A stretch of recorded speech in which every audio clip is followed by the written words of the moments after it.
Welcome students, मैं Abhishek Tiwari, assistant professor, department of teacher education, Nehru Gram Bharati. आज हम आपके साथ चर्चा करेंगे बुद्धि पे। तो चलिए शुरू करते हैं। बुद्धि पे हम बात करेंगे सिद्धांत पे, प्रकार, परिभाषा और उसके मापन पे। तो सबसे पहले हम बात करते हैं परिचय। परिचय में हम अक्सर बात करते हैं कि बुद्धि क्या है। अक्सर लोग ये सोचते हैं कि जो बुद्धिमान व्यक्ति है, अब उसको आइडेंटिफाई कैसे करेंगे कि वो बुद्धिमान है। जिस प्रकार से हम ईमानदारी को महसूस कर सकते हैं, हम खूबसूरती को महसूस कर सकते हैं कि जो खूबसूरत व्यक्ति है वो उसकी व्यक्तित्व को देख के पता चलता है कि वो खूबसूरत है, वो जो ईमानदार है उसके एक्ट को देख के पता चलता है कि वो ईमानदार। उसी प्रकार से जो बुद्धिमान व्यक्ति है उसके व्यवहार से, उसके प्रकार से पता चलता है कि वो बुद्धिमान है। तो यानी हम ये कह सकते हैं कि बुद्धि जो है ये अब एक एब्स्ट्रैक्ट चीज़ है जिसको हम महसूस कर सकते हैं, एहसास कर सकते हैं, उसको हम छू नहीं सकते। जिसमें कि बात हम करते हैं कि ये एब्स्ट्रैक्ट प्रवृत्ति की होती है जिसे देखकर या छूकर नहीं समझा जा सकता। तो जैसे कि ईमानदारी तथा सुंदरता आदि से बुद्धि की तरह बुद्धि भी अमूर्त होती है, जिसे हम केवल अप्रत्यक्ष रूप से देख सकते हैं। और इस प्रकार जो है जो भी व्यक्ति जो कार्य करता है उसी से पता चलता है वो कितना बुद्धिमान है। अब बात करते हैं हम इसकी परिभाषाओं पे। तो इसमें विभिन्न प्रकार के लोगों ने कई प्रकार की परिभाषाएं दी हैं, जिसमें कि अमूर्त चिंतन की योग्यता के रूप में बुद्धि, सीखने की योग्यता के रूप में बुद्धि। तो हमने उन परिभाषाओं को कुछ फिल्टर किया है कि जिसमें मन के अनुसार नवीन परिस्थितियों को झेलने की मस्तिष्क की नवीनता ही बुद्धि है। यानी कि मन ये कहते हैं कि जो कि नवीन परिस्थितियों में जो अपने आप को एडजस्ट कर लेता है वही बुद्धिमान व्यक्ति है। तो बकिंघम के अनुसार सीखने की योग्यता ही बुद्धि है। यानी कि जो व्यक्ति जितना अधिक सीख सकता है वो उतना ही बुद्धिमान होता है। बर्ड के अनुसार बुद्धि अच्छी तरह निर्माण करने, समझने एवं तर्क करने की योग्यता है। यानी कि जो भी अच्छी तरीके से निर्माण कर सकता है, तर्क कर सकता है, वो व्यक्ति बुद्धिमान है। वुडवर्थ ये कहते हैं कि बुद्धि कार्य करने की एक विधि है। यानी कि बुद्धि एक ऐसी चीज़ है जिससे हम कुछ नया कार्य कर सकते हैं। इन प्रकार के परिभाषाओं से स्पष्ट होता है कि बुद्धि जो है अतीत के अनुभवों का नवीन परिस्थितियों में समायोजन करना और परिस्थितियों को समझना तथा क्रिया को व्यापक रूप से समझना ही बुद्धि है। आगे बात करते हैं हम उसके प्रकार पे। तो E.L. थॉर्नडाइक ने बुद्धि के 3 प्रकार बताए हैं, जिसमें से पहला है सामाजिक बुद्धि, दूसरा है अमूर्त बुद्धि, तीसरा है मूर्त बुद्धि। सामाजिक बुद्धि को हम कहते हैं सोशल इंटेलिजेंस, अमूर्त बुद्धि को कहते हैं अब्स्ट्रैक्ट इंटेलिजेंस और मूर्त बुद्धि को कहते हैं कॉन्क्रीट इंटेलिजेंस। अब आते हैं सामाजिक बुद्धि। सामाजिक बुद्धि क्या है? सामाजिक बुद्धि एक ऐसा कॉन्सेप्ट है, एक ऐसी चीज़ है जो व्यक्ति समाज में रहना पसंद करता है, समाज से जुड़ा रहता है, उसे हम कहते हैं कि ये सामाजिक बुद्धि का व्यक्ति है। फॉर एग्जाम्पल जैसे हमारे पॉलिटिशियंस हैं या जो सोशल वर्कर्स हैं, ये इनके अंदर सोशल एक्टिविटी की भावना ज़्यादा होती है, इसीलिए इनको हम कहते हैं कि ये सामाजिक बुद्धि में ये कैटेगरी में आते हैं। फिर आते हैं अमूर्त बुद्धि यानी कि अब्स्ट्रैक्ट इंटेलिजेंस। यानी ऐसे व्यक्ति जो अब्स्ट्रैक्ट थिंकिंग करते हैं, जैसे कि हमारे साइंटिस्ट हो गए, हमारे राइटर्स हो गए, जो कुछ मतलब कि कुछ नया क्रिएटिव सोचते हैं, कुछ अब्स्ट्रैक्ट सोचते हैं, वो अब्स्ट्रैक्ट इंटेलिजेंस की कैटेगरी में आते हैं। और तीसरा है मूर्त बुद्धि, यानी जो कुछ नया बना के करके प्रेजेंट कर देते हैं सामने, वो मूर्त बुद्धि में आते हैं। नेक्स्ट कि बुद्धि को निर्धारित करने वाले कारक, यानी ऐसे कौन कौन से फैक्टर हैं जो बुद्धि को डिसाइड करते हैं, निर्धारित करते हैं या प्रभावित करते हैं। तो सबसे पहला है वंशानुक्रम, फिर है वातावरण और तीसरा है वंशानुक्रम तथा वातावरण की अंतरक्रिया। तो फर्स्ट पॉइंट पे बात करते हैं वंशानुक्रम। यानी कि व्यक्ति का वंशानुक्रम ही ये डिसाइड करता है कि वो कितना बुद्धिमान है या कि नहीं है। अक्सर उसके माता पिता से उसको जो जीन ट्रांसफ़र होते हैं वो ये डिसाइड करते हैं कि व्यक्ति कितना बुद्धिमान है, उसके अंदर कितने बुद्धि की योग्यता है। दूसरा है वातावरण। व्यक्ति कितना बुद्धिमान होगा ये उसके वातावरण पे भी निर्भर करता है। अक्सर ये होता है कि बुद्धिमान व्यक्ति को अगर गलत वातावरण में रख दिया जाए तो वो भी अपने आसपास के वातावरण के साथ एडजस्ट कर लेता है और वो कम बुद्धिमान हो जाता है। तो इसीलिए जो अगर किसी व्यक्ति को हमको डिसाइड करना है कि कौन अधिक बुद्धिमान है या कम बुद्धिमान है, तो उसको वातावरण का भी असर पड़ता है। जैसे अगर हम देखते हैं कि डॉक्टर्स की फैमिली में लोग डॉक्टर ज़्यादा बनते हैं या लॉयर्स की फैमिली में लोग लॉयर ज़्यादा बनते हैं, तो ऐसा इसलिए होता है क्योंकि उनके आसपास का एटमॉस्फेयर उनको अट्रैक्ट करता है उस फील्ड में जाने के लिए। अगर हम किसी बच्चे को बचपन से वकीलों के संगत में रख दें तो ये एक्सपेरिमेंट ये कहता है कि उसके अंदर वकील बनने की संभावना ज़्यादा बढ़ जाती है बकायदे अदर जो है प्रोफेशन के। फिर आते हैं वंशानुक्रम तथा वातावरण की अंतरक्रिया। इसमें यह है कि वंशानुक्रम और वातावरण का जो अंतःक्रिया है वो भी बुद्धि को प्रभावित करता है। किस तरीके से? यानी कि आप एक तो वंशानुक्रम डिसाइड करता है कि वो बुद्धिमान होंगे, लेकिन खास प्रकार के वातावरण में वंशानुक्रम भी ये डिसाइड करता है कि वो कितने बुद्धिमान होंगे या कितने बुद्धिमान नहीं होंगे। तो हम बात करते हैं थ्योरीज ऑफ इंटेलिजेंस यानी बुद्धि के सिद्धांत। तो आपकी स्क्रीन पे आ रहा है कि बुद्धि के हम 4 सिद्धांत पे बात करने वाले हैं, क्योंकि यही हमारे सिलेबस को कवर करता है। इसके जो आगे और भी सिद्धांत हैं वो अभी सिलेबस में नहीं है, तो इसमें हम बाद में चर्चा करेंगे। तो सबसे पहला है एक खंड सिद्धांत जिसे हम कहते हैं यूनिफैक्टर थ्योरी। दूसरा है 2 खंड सिद्धांत जिसे हम कहते हैं 2 फैक्टर थ्योरी। तीसरा है बहुखंड सिद्धांत जिसे हम कहते हैं मल्टी फैक्टर थ्योरी। और फोर्थ है बुद्धि संरचना सिद्धांत जिसे हम कहते हैं SI मॉडल। आते हैं नेक्स्ट, एक खंड सिद्धांत। एक खंड सिद्धांत को बुद्धि का सबसे प्राचीन सिद्धांत माना जाता है, बट आज की डेट में वैज्ञानिक इसको नहीं मानते हैं। लेकिन इसमें इसको जब ये एक खंड सिद्धांत आया था तो इसमें बिने, स्टर्न और टर्माइन जैसे मनोवैज्ञानिकों ने इस सिद्धांत को अपना अप्रूवल दिया था, उन्होंने माना था। अब ये एक खंड सिद्धांत ये कहता है कि बुद्धि एक अविभाज्य इकाई है। जैसा कि आपको स्क्रीन पर दिख रहा है एक सर्किल, वो ये कह रहे हैं कि बुद्धि एक ऐसा कंसेप्ट है, एक ऐसी चीज़ है जो एक अनडिवाइडेड चीज़ है, जो इस थ्योरी को बिने, स्टर्न और टर्माइन इसको फॉलो करते हैं। नेक्स्ट आता है 2 खंड सिद्धांत। 2 खंड सिद्धांत 2 फैक्टर थ्योरी, ये है स्पीयरमैन महोदय की। स्पीयरमैन महोदय ने 1904 में इसको जो है प्रतिपादित किया। इसमें बेसिकली 2 बातें वो करते हैं।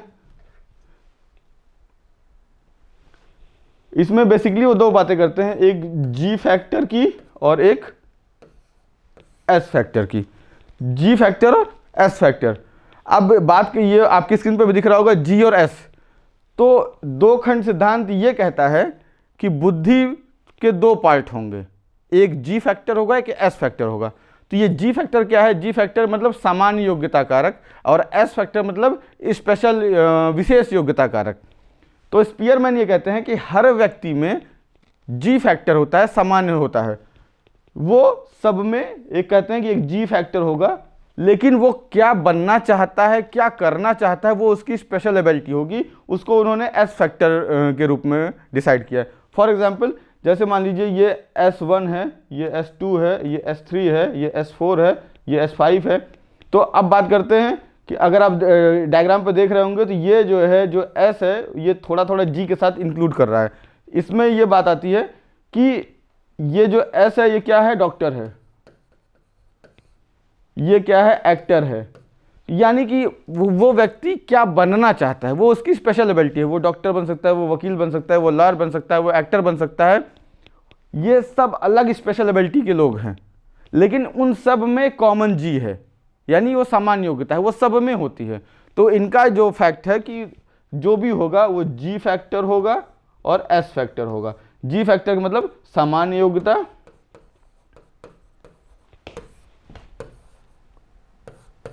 और ये विशिष्ट योग्यता, सामान्य योग्यता कारक और विशिष्ट योग्यता कारक। चलिए अब बात करते हैं नेक्स्ट,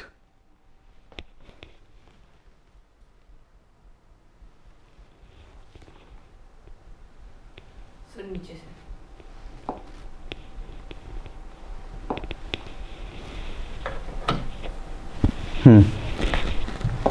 चलिए अब बात करते हैं बहुखंड सिद्धांत। तो बहुखंड सिद्धांत के प्रतिपादक हैं एल थॉर्नडाइक। इनका जो कहना था वो थोड़ा सा अलग है। जैसे अभी स्पीयरमैन ने कहा कि बुद्धि के 2 पार्ट होंगे, एक G फैक्टर होगा, S फैक्टर होगा। S फैक्टर डिसाइड करता है कि उसको क्या बनना है, जिसके अंदर जितना X फैक्टर ज़्यादा होगा वो कुछ उतना ही बनेगा। लेकिन बहुखंड सिद्धांत कहता है कि ऐसा कुछ नहीं होता, ये एक यूनिट है, इसके अंदर ये सारे जो पॉइंट आपको दिख रहे हैं ये सब S है, ये सब विशेष योग्यता है। ये अलग अलग उनके अंदर होती है, जो प्रभावी होगा वही बच्चा बन जाएगा। तो वो ये नहीं मानते कि ये S फैक्टर कुछ अलग चीज है, वो कहते हैं कि उसी के अंदर ही रहता है।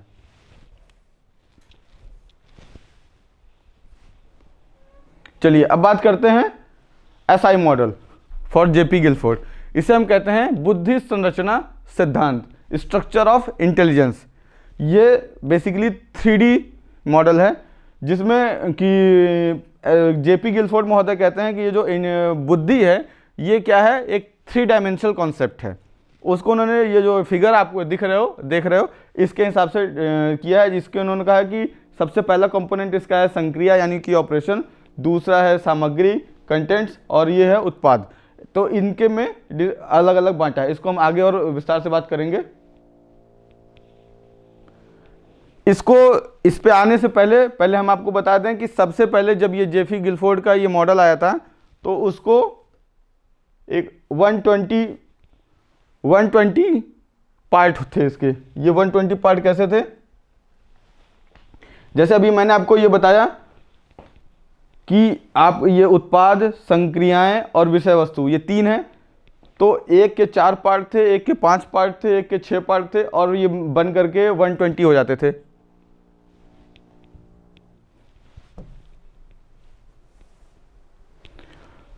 ये हो गया पुराना कॉन्सेप्ट। इसके बाद इसमें कुछ सुधार आया, उनके बाद फिर 5 × 5 × 6 किया गया, फिर 150 हुआ। लेकिन जो आज का कॉन्सेप्ट है वो 180 है, 6 × 5 × 6। हम आज इसी पे बात करेंगे, 6 × 5 × 6 पे।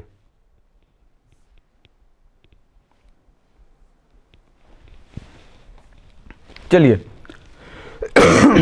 बुद्धि संरचना को जेपी गिलफोर्ड ने इनको कहा है कि ये एक 3 डायमेंशनल मॉडल है, और इसमें सबसे पहले कि ये 4 प्रकार हैं, जिसमें कि सबसे पहला इसका ये है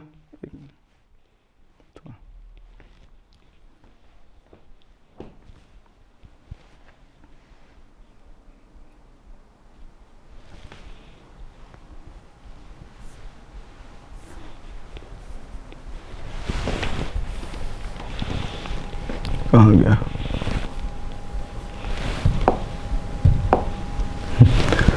तो बुद्धि के इन 3 कंटेंट में सबसे पहला है सामग्री। सामग्री के ये निम्नलिखित पार्ट हैं। सबसे पहला है दृश्य, श्रवण, सांकेतिक, शाब्दिक और व्यवहारिक। दृश्य में आता है विजुअल, जो चीज हम देखते हैं, और उससे सीखते हैं। दूसरा आता है श्रवण, यानी कि जो भी चीज हम सुनते हैं। इसके बाद सांकेतिक, जिससे हम संकेतों के द्वारा बात करते हैं। फिर शाब्दिक, शब्दों से, और फिर होता है व्यवहारिक, जो कि हम व्यवहार में करते हैं। ये इसके कंटेंट के पार्ट हैं। अब बात करते हैं नेक्स्ट। गिलफोर्ड के अनुसार उसकी जो दूसरी विमा है वो है क्या है, ऑपरेशंस यानी संक्रिया। उनके अनुसार इसमें 5 प्रकार हैं: संस्मरण, परंपरागत चिंतन, गैर परंपरागत चिंतन, मूल्यांकन। इसके आधार पे हम क्या करते हैं कि नवीन ढंग से सोचने की टेक्निक पैदा करते हैं। कि जब बच्चा जो है कि ऑपरेशन में क्या करेगा कि उसको सबसे पहले संस्मरण करेगा, यानी कि उसको सीखेगा। इसके बाद उसको उसके बारे में वो सोचेगा, थिंकिंग करेगा, और थिंकिंग के बाद कुछ नया, कुछ एब्स्ट्रैक्ट सोचने की कोशिश करेगा, और फिर देन लास्ट में उसका इवैल्यूएशन करेगा। इसके बाद आते हैं, जैसे हमें यहाँ पे वही चीज़ शॉर्ट में दिया है कि पहला संज्ञान है, फिर स्मृति है, फिर स्मृति धारण है, फिर परंपरागत चिंतन, गैर परंपरागत चिंतन और मूल्यांकन। यानी कि कोई भी चीज़ सबसे पहले क्या होगी कि आपके संज्ञान में आएगी। फिर जब आप संज्ञान में आएगी तो आप क्या करेंगे, मेमोरी रिकॉर्डिंग कंसेप्ट पे आते हैं। यानी कि हमने जो चीज़ संज्ञान में ली है उसके बारे में सोचते हैं, थिंकिंग करते हैं, और अगर वो कुछ हमारी प्रीवियस घटनाओं से जुड़ा है तो उसको रिकॉल करते हैं। इसके बाद फिर उस मेमोरी को वापस लेके आते हैं। फिर इसमें परंपरागत जो हम रेगुलर उसके बारे में थिंकिंग करते हैं वो सोचते हैं, फिर उसमें कुछ नयापन डालने की कोशिश करते हैं, और देन लास्ट में हम इवेल्युएट करके कुछ नया चीज़ क्रिएट करते हैं। इसके बाद बात करते हैं उत्पाद पे, यानी कि प्रोडक्ट पे। प्रोडक्ट को गिलफोर्ड ने 6 भागों में बांटा है, जिसमें इन 6 ये है 6 भाग, जिसमें यूनिट, वर्ग, संबंध, प्रणाली, पर्यावर्तन और प्रत्यावर्तन और निहितार्थ। इसमें क्या है कि सबसे पहले ये यूनिट्स में बात करते हैं, फिर यूनिट्स को वो वर्ग में डिवाइड करते हैं, वर्ग से उसका संबंध बताते हैं, फिर एक सिस्टम क्रिएट करते हैं, फिर ट्रांसफॉर्मेशन करते हैं, और फिर उसको इम्प्लीकेशन करते हैं। अब बात करते हैं बुद्धि के परीक्षण एवं मापन। तो बात होती है कि ये बुद्धि की परीक्षण या मापन की जरूरत क्या है, नीड क्यों पड़ी, या ये होता क्यों है।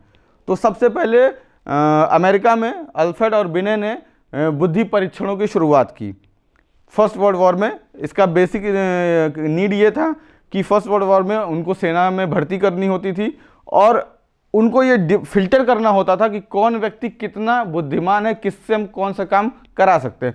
तो वहाँ से बुद्धि परीक्षणों की शुरुआत होती है और आज हम देख रहे हैं कि हम इसका रूप इतना व्यापक हो चुका है कि शुरू से हर कंपटीशन के एग्ज़ाम में हम बच्चों की बुद्धि का परीक्षण कर रहे हैं अलग अलग तरीक़ों से, चाहे वो शाब्दिक हो, अशाब्दिक हो, वर्बल, नॉन वर्बल, और भी ढेर सारे तरीके हैं, हम इसमें आगे चर्चा करेंगे।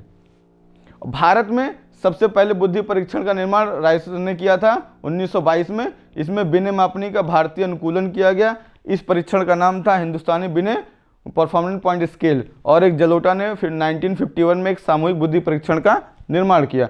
सन 1953 में भाटिया ने एक निष्पादन बुद्धि परीक्षण का निर्माण किया। इसके अतिरिक्त देश के कई मनोवैज्ञानिकों ने, जैसे शह झा, मोहसिन, जलोटा, जोशी जी, प्रयाग मेहता, टंडन कपूर, शौरी, राय चौधरी, मल्होत्रा, ओझा, लाल सिंह ने भी बुद्धि परीक्षणों के निर्माण में महत्वपूर्ण योगदान दिया। अब बात करते हैं बुद्धि लब्धि। बुद्धि लब्धि यानी कि IQ। ये IQ निकाला कैसे जाता है। तो सबसे पहले IQ निकालने का फॉर्मूला आपके सामने है कि IQ बराबर MA अपॉन CA इंटू 100। तो ये MA क्या है, MA यानी कि मानसिक आयु, CA यानी कि उसकी क्लिनिकल आयु यानी कि वास्तविक आयु, और इंटू 100 हमारी IQ निकल आती है।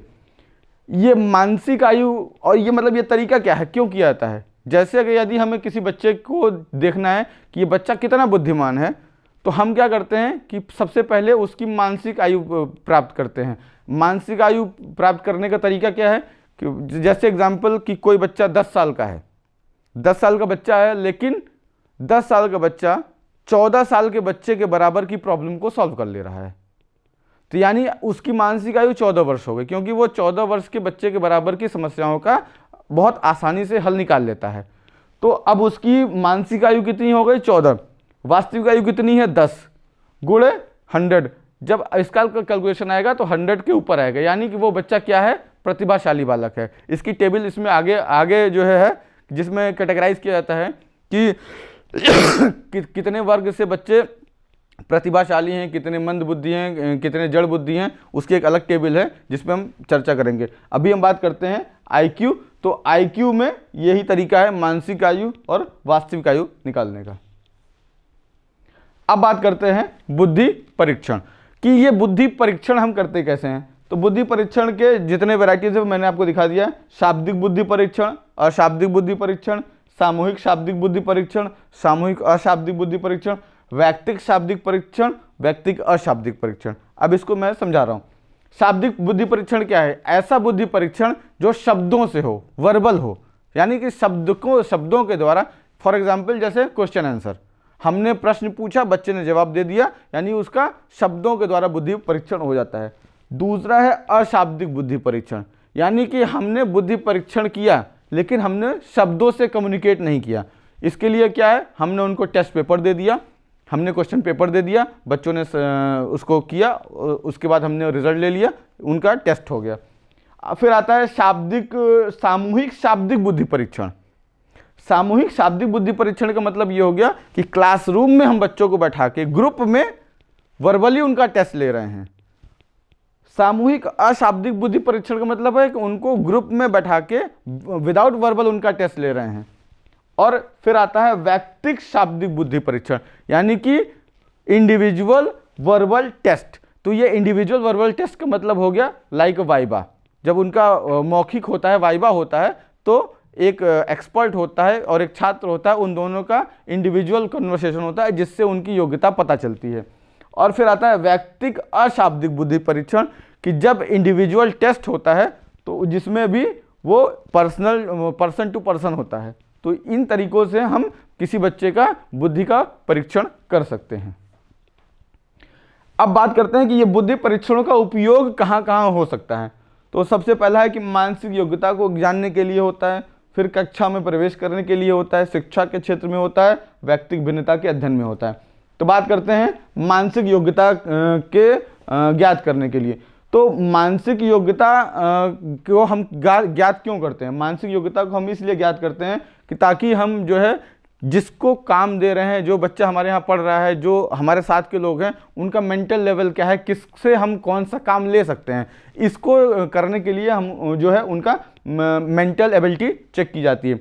दूसरा है कक्षा में प्रवेश करने के लिए। यदि किसी कक्षा में बच्चों की संख्या ज़्यादा हो रही हो और हमें उनको फिल्टर करना है, तो उसके लिए भी हम बुद्धि परीक्षण लगा सकते हैं, टेस्ट ले सकते हैं। जो निर्धारित की योग्यता को पूरा करेगा उसको ही हम लेंगे, इसके लिए भी बुद्धि परीक्षणों का इस्तेमाल होता है। शिक्षा के क्षेत्र में कि पाठ्यक्रमों का चयन करना, प्रतिभाशाली बालकों को जो है आइडेंटिफाई करना, कमज़ोर छात्रों को अलग करना जिससे उनको अच्छे से और पढ़ाया जा सके, इसमें भी बुद्धि परीक्षणों का यूज़ होता है। फिर आता है व्यक्तिगत भिन्नता का अध्ययन करने में। जब दो अलग अलग व्यक्तियों में अलग अलग योग्यताएं भिन्नताएं होती हैं, उनके बारे में भी जानकारी प्राप्त करने के लिए भी ये बुद्धि परीक्षणों का उपयोग किया जाता है। इसके अलावा व्यावसायिक उपयोग होता है, नैदानिक चिकित्सा में उपयोगी होता है, सेना में उपयोगी होता है, कर्मचारी के चयन में उपयोगी होता है। तो ये व्यावसायिक उपयोग क्या है कि जब किसी को व्यवसाय के क्षेत्र में जाना है, किसी को जॉब पे जाना है, नौकरी के लिए जाना है, उसके लिए भी बुद्धियों का परीक्षण होता है कि कौन कितना योग्य है। क्योंकि आज की डेट में हर व्यक्ति योग्य है, हर व्यक्ति कुछ न कुछ पढ़ा लिखा है, उसके पास सर्टिफिकेट डिग्री है लेकिन वो उस कार्य को करने की योग्यता रखता है कि नहीं, इसके लिए एक स्टैंडर्डाइज्ड टेस्ट होता है। अलग अलग जो है जो रिक्रूटमेंट एजेंसियां अलग अलग टेस्ट कराती हैं, उसमें से जो बच्चे निकल के जाते हैं उनको जो है वो सेलेक्ट करती हैं। तो ये भी एक प्रकार का बुद्धि परीक्षण है। फिर आता है निदान एवं चिकित्सा में उपयोगी। बहुत से ऐसे असामान्य बालक होते हैं जो एक सामान्य रूप से रह नहीं सकते, यानी कि मेंटली प्रॉब्लम होता है उनको। तो ऐसे बच्चों को क्लिनिकली इलाज के लिए भी बुद्धि परीक्षणों का उपयोग किया जाता है। इसके बाद है सेना में उपयोग कि सेना में कर्मचारियों की भर्ती, प्रमोशन और उनको किस व्यक्ति को कहाँ भेजना है, इन सबको इंटरनल प्रोसीजर में भी बुद्धि परीक्षणों का उपयोग होता है। और आजकल जैसे मैंने पहले बताया कि कर्मचारी के चयन में भी उपयोगी होता है। विभिन्न प्रकार के जो कमीशंस होते हैं वो भी बुद्धि परीक्षणों का इस्तेमाल करके ही अपने कर्मचारियों का चयन एवं अब तो प्रमोशन भी जो है परीक्षाओं के द्वारा होने लगा है।